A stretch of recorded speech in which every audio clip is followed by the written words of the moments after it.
Are you a busy entrepreneur who wants to achieve unlimited financial independence faster so that you can do what you want, where you want, and how you want it?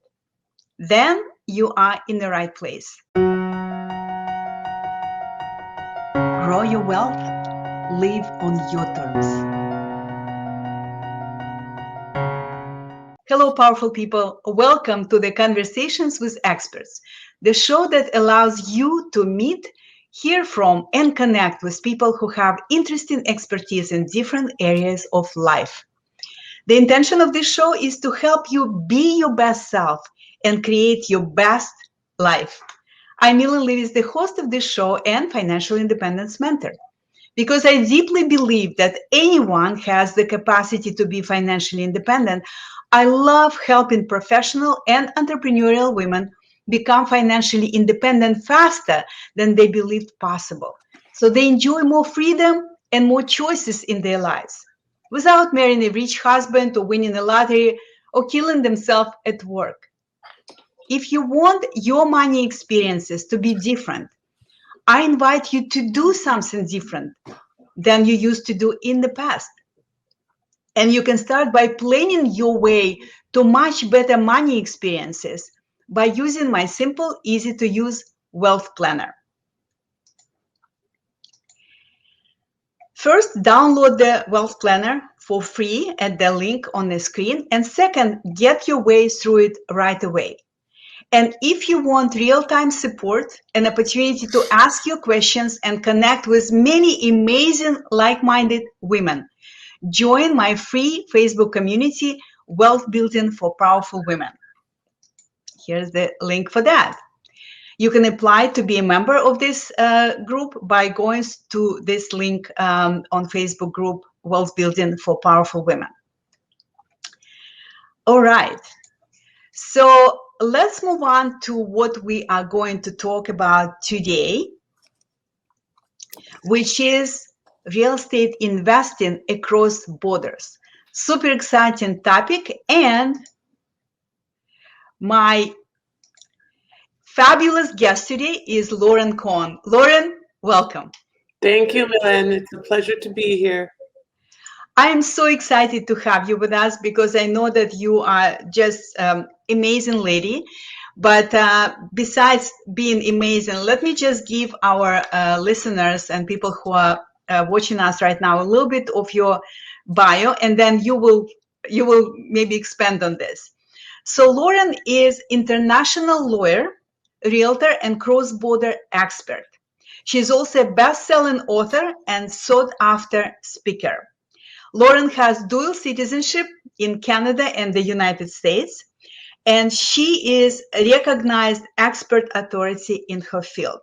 Real estate investors and entrepreneurs hire her as a turnkey concierge to protect their businesses and revenue so they can avoid costly challenges while expanding internationally.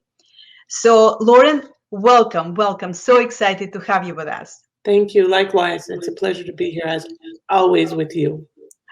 So, Lauren, I have so many questions to ask you, but I would like to start with the beginning.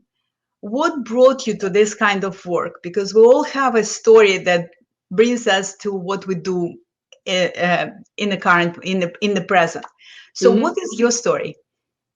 It's funny, as we were driving to school today, as I was taking my son to school, we were listening to a podcast, and it was talking about getting braces, and it was talking about in the past, in the present, in the future, and how the braces change your teeth, and experiences change your life. It's the same model.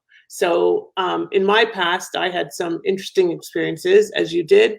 I'm originally from Canada. I came to the US originally in the 90s and again in 2001, and I've been here ever since. And I decided early on that my role was bigger or meant to be something other than just being a lawyer working as, pushing paper, and no offense to other attorneys, but I felt that I had something more that I needed to do. And I got married in late 2006, and we went on our honeymoon. And on the way back from our honeymoon, My then husband was expeditiously removed, put in immigration jail, deported, and then barred from entry from the country. So at the time, I was in the process of getting my green card, not realizing the impact that this would have, and certainly not realizing before we ended up at the Chicago O'Hare Airport that this was going to happen. I just thought it was, a process that we were going through, and he was in the process of getting his visa, or so we thought.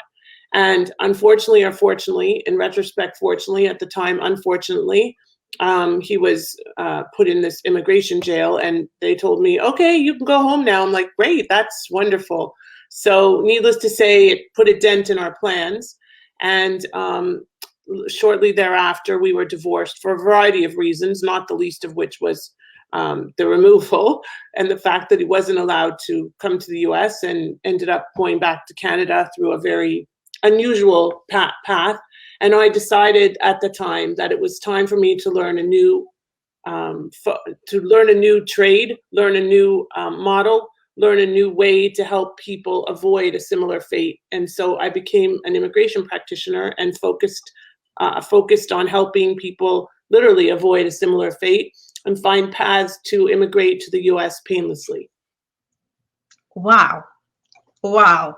What an amazing story. And what you may not know, that I had almost exactly the same story with my now husband, because he was flying to see me in the States from France, and he was deported, and he was put in immigration jail, and he was deported.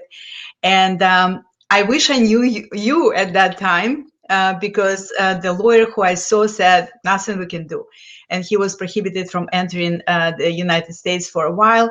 So in our case, the ending was a little bit different, because I basically decided that I want to be with him, and I flew to France. We married there. We waited until he was allowed to come back to the States, and now he is a citizen. But so what I'm trying to say is, it's such a common story. Probably, like, if it happened to you and happened to me, I'm sure that many other women and men experience something like that. So what you do is so important, and I'm sure that you don't have a problem having clients. And my next question to you is, what kind of, since you help people to invest across borders, what kind of investors do you work with? Are they U.S. investors who want to invest across, in abroad, or vice versa, the foreigners who want to invest here? Right. The answer is both. I would say 90% of my clients are investing into the U.S., and the other 10% are investing outside of the U.S. I am a licensed lawyer in Canada and the U.S. both, and I'm a realtor here in the U.S. But I can help people invest across borders in pretty much any country, because I am connected, having done this for several years and working in the EB-5 space, which is the foreign investors investing onto U.S. soil and obtaining a path to a green card. I created relationships literally all over the world, and those relationships allow me to bring value to clients that are investing in other countries. Right now, I have clients investing in Honduras, France, Spain, Mexico, Canada, obviously, and Israel. So at any given time, that could change, and we just create those, we forge ahead and rekindle the relationships with the country into which the client wants to invest. Wow, amazing. I know some mentors of mine, they invested in Argentina and Nicaragua. And I was, and they spend a lot of time there these days. And I was always wondering, how can people invest in foreign countries? So really briefly, for those followers and listeners who don't know, why would someone invest in foreign countries? Like, why not just find the opportunities in the States? Could you just comment a little bit on that? Well, it really depends on what you're looking to achieve. And certainly price points are different in other countries. You might want to, you might have partners in other countries that you want to invest with. But the really important thing is, no matter where you're investing, whether it's in the US or in other countries, is that you need a structure in place and you need a strategy. And a lot of people just haphazardly, I have a client right now, well, he's not a client yet, a prospect that came to me and said, I want to invest in the US. He has significant assets. And I said, okay, that's great. Let's set up a structure. Let's get you in touch with my tax guy. Let's get you in touch with my asset protection attorney partner. Let's get you a structure in place so that as you're investing, you're not going to hit walls and you're not going to have to pay the revenue, whichever revenue taxing agency in your home country would catch you. And I gave him a quote and he said, oh, that's too much. It was under $5,000. Okay. That's way too much. Way too much. I don't want to spend that. I just want to set up just want to do it. I said, well, you either do it right or you don't. And if you don't do it right, you're going to pay hundreds of thousands in taxes. And that's the same if you're in the US going into another country, because if you don't set up your structure properly, then the IRS will end up taxing you, or you'll end up in some kind of legal battle over something that you didn't plan ahead for. Oh my God, ignorance can be so costly. I can't believe that people don't realize it, that, $5,000 to pay for your protection is like almost nothing if you are a real estate investor, because like I said, ignorance could cost you, like, we're talking about hundreds of thousands, right? Absolutely. Because basically, if you invest in a country without proper structure, like you said, government can just take it away, right? Yeah. They can just appropriate this property because you're not legally purchased it and whatever, like you're missing some document, you haven't done inspections, you have to really know the environment of the country you invest in. Right. And if you don't, working with someone like you, it's like it's a gift. It's a gift, right?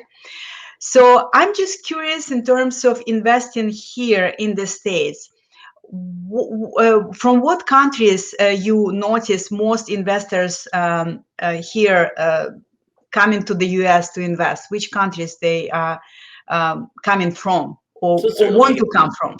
That's going to depend on where you are. In Florida, we obviously have a lot of investors from South America, but also a lot of investors from Canada. And since I'm from Canada originally, I get a lot of Canadians investing through my services or working with me. But it's not there. It's not there's no one size fits all. And that's really important, is that if you're from France or you're from Argentina or you're from Canada, you're going to have a different approach, and you're also going to have different tax implications. There's tax treaties between the US and certain countries, and then there's some countries that don't have a tax treaty, so you may not be caught in that. There's a 1031 exchange within real estate investing, where you can exchange for like-in-kind property and defer capital gains. So that's available to all that invest in US property, but it may not be available, or they may discount it or disregard it when it goes back to your home country. And they may say, oh, too bad, that's not the way it actually works. So it's all about knowing the rules on both sides and having guidance that understands both sides. And I'm not saying I do, but I have partners that do. So yeah, that's I just wanted to say that it's so wonderful that you work with a team, because then, everybody contributes the expertise in the particular aspect of this. The whole the process is like so cumbersome, but that, when you have a team, that's what helps. So what do you think? Not do you think? You know that. So tell me, what attracts foreigners to U.S. investing, in real estate investing? Like, why is it economy in the country, which right now it's not that great, frankly? So is it because they want to get citizenship? Like, what usually the scenarios that people have who come to you for help? It's really all of the above. So no matter what, even though the economy is on shaky ground perhaps now, it's less shaky than many other countries. So it's all relative. The US offers a lot of opportunity. There's less capital restrictions. There's more property available. There's more ways to invest in properties. There's less in property. There's less government involvement. And there is a path to immigration through the proper structure of real estate investing, which is sometimes the goal. So it's an appealing place for many. It's also a different price point. In Canada, your average home price is about $450,000. In America, it's about half of that. And in some places, you can buy a multifamily home for under $100,000, which is unheard of in Canada. So it's all about where you're from and what your goals are, short-term goals, long-term goals, and creating a path to achieve them. Wow, you know what? I'm surprised. For some reason, I thought that properties in the US are more expensive than in Canada because of the dollar exchange, No. but it's not. So it's real estate is expensive in Canada. Oh, yes. Very interesting. In Toronto, you can't even touch. Like my house would be 4 times the price. Everybody in South Florida, their homes would be about 4 times the price in Toronto. But it also depends on the area in Canada, right? Because if you compare, for example, Toronto with New York City, yeah. Well, no, actually, Toronto is on par with New York for the most part. Toronto prices are out of control. But if you compare Toronto and Vancouver also, and Montreal to a certain extent, but cities like Calgary, it's not like that. The prices are a little more upside down because it was an oil town. And of course, there's a change in that whole economy and that whole industry. So that affects the prices. So my business partner is in Calgary, and we teach people how to find subject to opportunities where you can take over a mortgage without qualifying for it. And they're much more available right now in places where you're upside down on your equity. So that's going to change here in the US in the near future because of the forbearance and all of that kind of thing, where people are not going to be able to unfortunately pay. So it's a win-win where you can help them avoid foreclosure and yet at the same time access properties for a fraction of what you would otherwise have to do and without qualifying for a mortgage. So it's about each place is individual. That's why I said, Atlanta is different than South Florida, is different than Ohio, is different than Indianapolis, is different than Houston or Austin or Dallas. It's supply and demand. When you say it's different, you mean different in terms of real estate market, yes. Supply and demand, right? So do you have a lot of investors, US investors who invest in Calgary, for example? No, not a lot, but that could change. And there's definitely interest. Right now the borders are closed, and that's a deferral or a deterrent for many investors that are looking to invest north of the border. But there are people that would like to have an option of potentially going to Canada if they so choose at some point in the future. So, it's a great place to live. It's cold, but there's a lot of advantages, definitely. Cold is relative. Look at what is happening in Texas right now, right? So It's like you don't know where it would be warm next time. So my next question is, where US investors invest most, from your experience, mostly right now? Like, is it Canada or is it something, maybe Caribbean islands? So where people invest abroad? I don't think that there's an answer to that, because I literally have people that are investing as far as Tanzania and Australia. So it really depends on where you are and where you're attracting clients. Clients in, for example, on the West Coast are going to be more likely to invest, say, into Mexico or Nicaragua or places like that. Here on the East Coast or in Florida, they might be more interested in investing in South America or in the Caribbean. And also there's, of course, if you're from the Caribbean islands or you're from South America, then you might be more inclined to invest in the place where you're from as well. Or if you have contacts or connections there, or you focus on that target market. That makes sense. And so once people invested through your team in a foreign country, obviously it's not the end of the story. They need to probably find tenants. They need to maintain property. All of this usual real estate maintenance. So do you continue working with your clients, helping them to organize all this maintenance and finding clients, or your work ends once they purchase the property? Definitely not. It's definitely a problem if clients say, okay, I've made my investment, I'm done.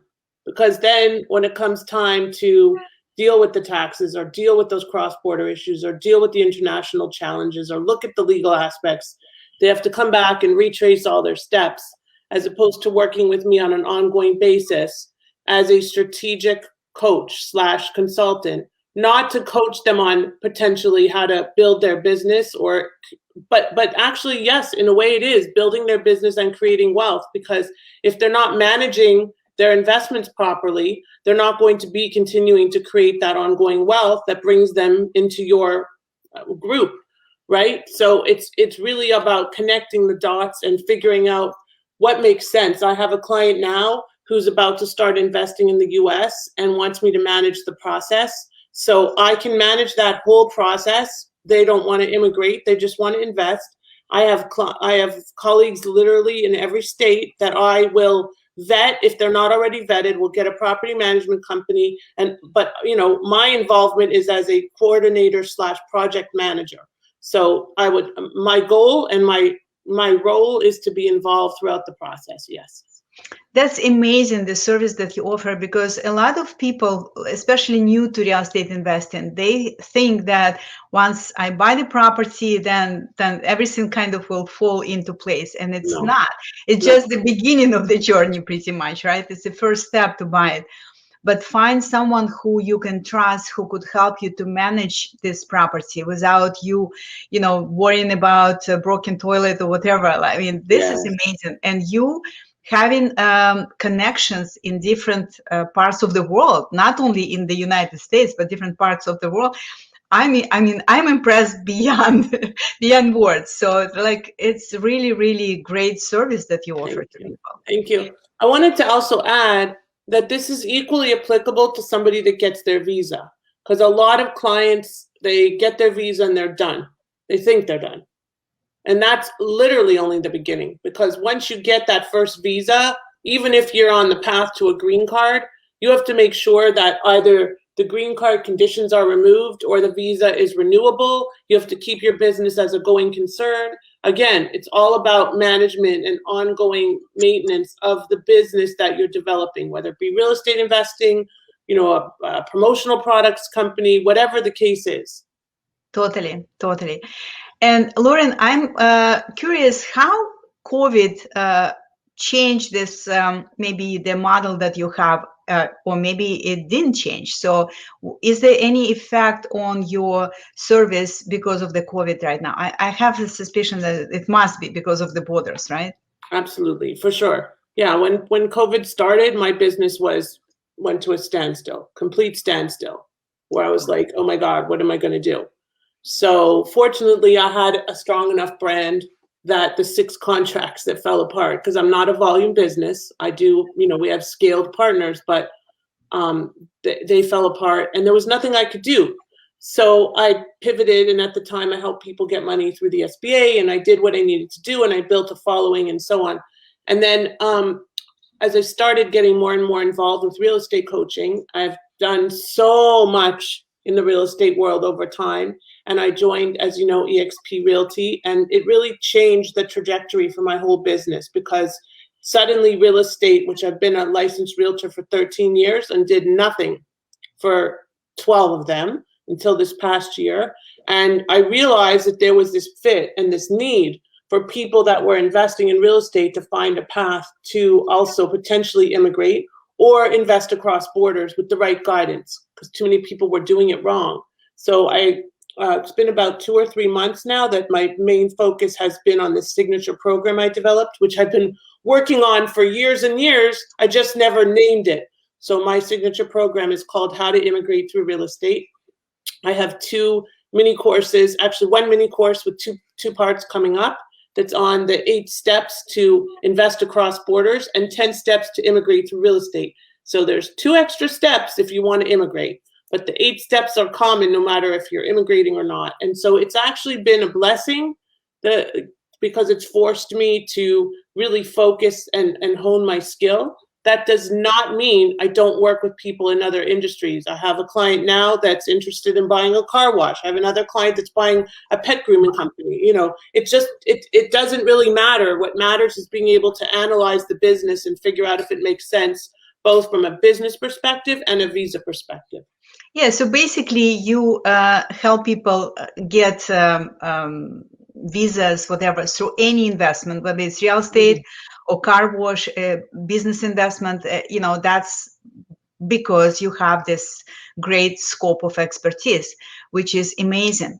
And I just wanted to ask you, what final tips could you give to people who follow us? Because I know we have followers from all over the globe, South Africa, Europe, Australia, all over the globe. So what tips could you give to our listeners, followers here, in terms of investing across borders, in terms of getting attaining visas, using investments, whether it's real estate or business investing?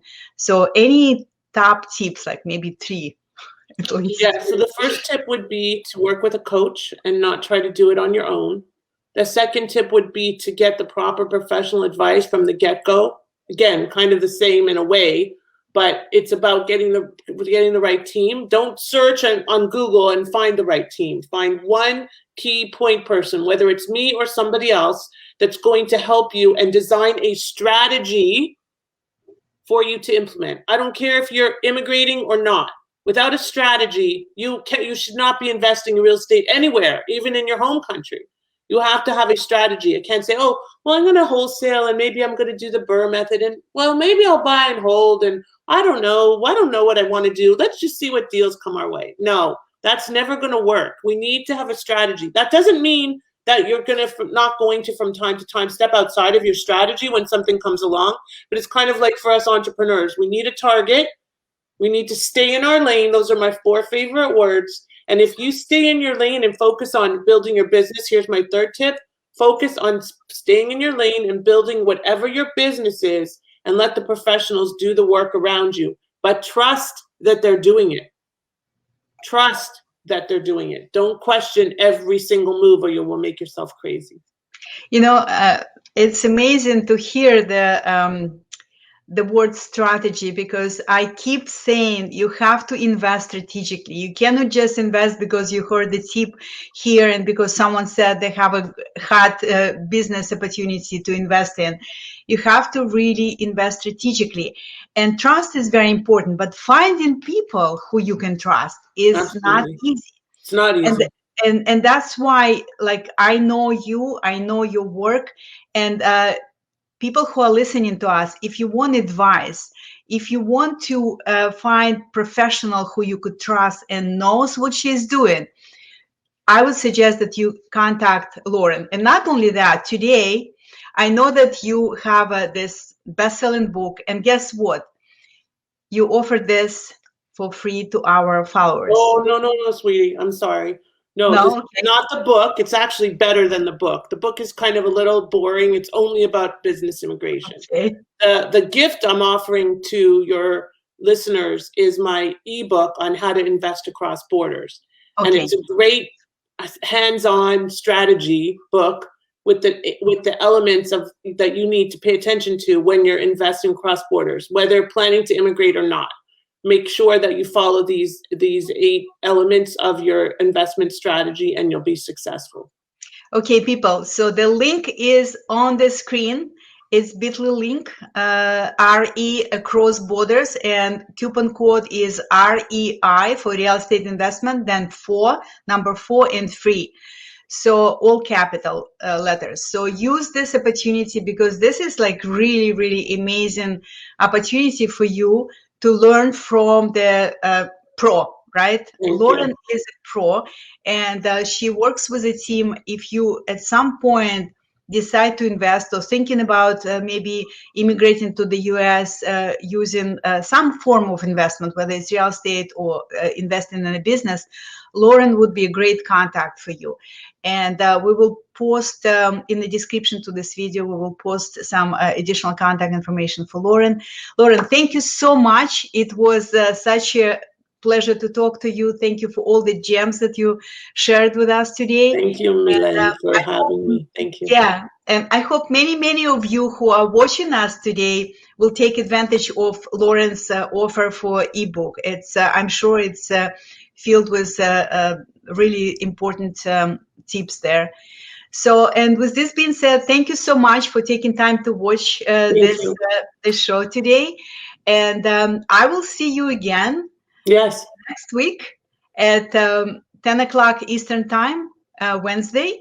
Every Wednesday, 10 o'clock Eastern Time, with a new episode of Conversations with Experts. Have a beautiful, wonderful day. Be well. Thank you again. Stay warm, everybody. Thank you.